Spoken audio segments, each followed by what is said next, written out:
Sahabat baik di rumah, apa kabar hari ini? Apakah harimu menyenangkan? Atau kamu baru saja menemukan pelajaran penting di sana? Pastinya, setiap hari harus selalu bahagia ya, karena kita akan belajar banyak hal lewat kisah kebaikan.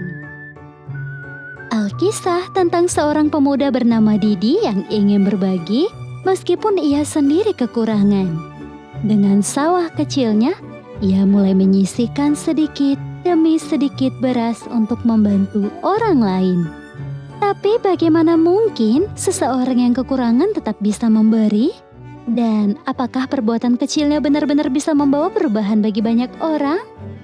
Yuk sahabat baik kumpul semuanya, duduk yang tenang, jangan kemana-mana. Tetap di kisah kebaikan.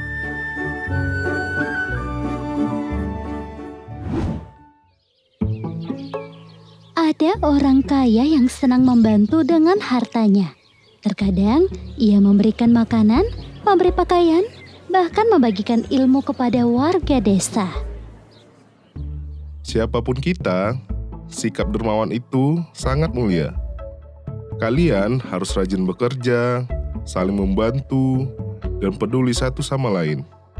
Perbuatan baik kita akan melahirkan karma baik di masa depan. Didi yang miskin mengagumi orang kaya yang baik hati. Aku juga ingin membantu seperti orang kaya itu. Tapi aku tidak punya uang, juga tidak pintar. Apa yang bisa kuberi?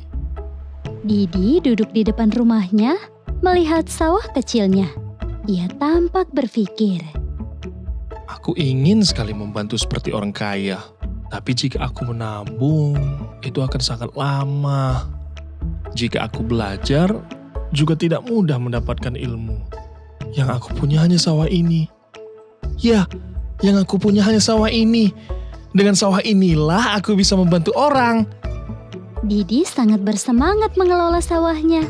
Ia membajaknya, menaburkan benih, dan merawatnya dengan penuh perhatian. Didi juga menyiangi rumput liar di antara tanaman padi. Padi mulai tumbuh semakin tinggi. Didi tersenyum senang melihat hamparan hijau yang bergoyang tertiup angin. Setelah beberapa bulan, bulir-bulir padi mulai menguning, menandakan waktu panen sudah dekat. Didi percaya bahwa setiap butir beras yang ia hasilkan mengandung cinta dan kerja keras. Kemudian Didi membuat sebuah celengan beras. Setiap hari, Didi memasukkan segenggam beras ke dalam celengan, pada akhirnya tetap bisa membantu juga. Sedikit demi sedikit, tabungan beras ini lama-lama akan menjadi banyak. Beberapa bulan berlalu, celengan beras penuh. Ia membawa beras-beras itu ke tetangga yang membutuhkan. Loh, bukannya kamu masih kekurangan? Lalu kenapa kamu memberikan ini? Memberi tak harus menunggu kaya kan? Kata-kata itu menggugah hati tetangganya. Lama-lama, warga lain juga mulai mengikuti kebiasaan Didi. Mereka juga membuat celengan beras. Suatu hari, orang kaya melihat apa yang dilakukan Didi dan warga. Aku memberi karena aku mampu, tapi kamu memberi dari kekurangan. Sesungguhnya, kamulah yang lebih kaya hatinya. Hal penting yang dapat kita petik adalah berbagi tidak harus menunggu kaya.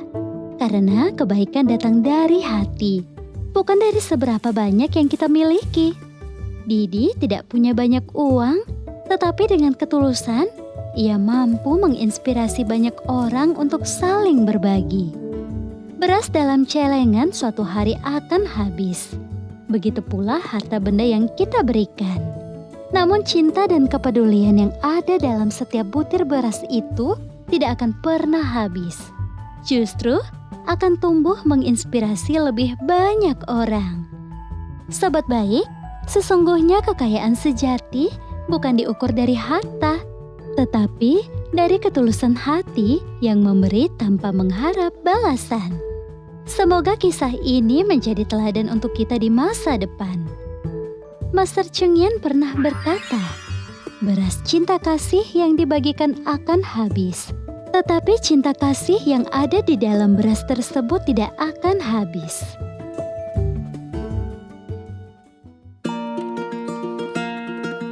Wah, tidak terasa ya, waktu bercerita sudah habis. Semoga semuanya terhibur dan mendapatkan pelajaran baru dari kisah tadi.